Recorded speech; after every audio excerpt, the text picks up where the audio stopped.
Hello, আসসালামু আলাইকুম সবাইকে। আজকে গেছিলাম উইন্টার অ্যালোরা কফি শপ।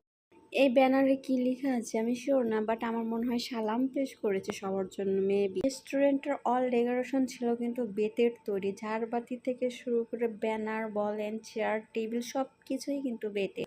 মরুভূমির মধ্যে এত সুন্দর একটা রেস্টুরেন্ট জাস্ট মনোমুগ্ধকর ছিল। আর সৌদি আরবের মানুষরা কিন্তু বাংলাদেশের মানুষের মতো দিনে আড্ডা দেয় না কফি শপে। এদের সমস্ত কাজ হলো রাতে, সন্ধ্যার পর থেকে শুরু হয় এদের দিন। আল্লাহ এদের মধ্যে এত বুদ্ধি দিয়েছে, মানে ডেকোরেশন গুলো শুধু একটু দেখেন কি বুদ্ধি সহকারে করে। গাওয়া কফি, বুস্টেড, খ্যাপচা এই ধরনের খাবারই কিন্তু ওরা এখানে খেয়ে থাকে। আরো ওদের বিভিন্ন ধরনের খাবার আছে। আর সৌদি আরবে এত পরিমাণে শীত, আমি ঠান্ডায় জাস্ট জমে যাচ্ছিলাম এই মরুভূমির মধ্যে। এরা এই শীতের মধ্যে এখানে এসে যে কিভাবে আড্ডা দেয় আমি জানি না। এদের আসলে ধারণ ক্ষমতা হয়তো অনেক বেশি বাংলাদেশের মানুষের চাই। যেহেতু রেস্টুরেন্টটা মরুভূমি আর পাহাড়ের ওপরে ছিল, সেজন্য হয়তো বা তুলনার বাইরে শীত ছিল।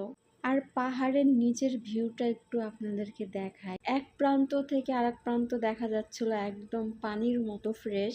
আর নিচে সবকিছুই মনে হচ্ছিল ছোট ছোট গাছপালা সবকিছু। আর সৌদি আরবের আল কাশিমের আশেপাশে যারা আছেন হয়তো বা এই রেস্টুরেন্টটা দেখেছেন, আর যদি না দেখেন এখানে এসে একবার ঘুরে যেতে পারেন।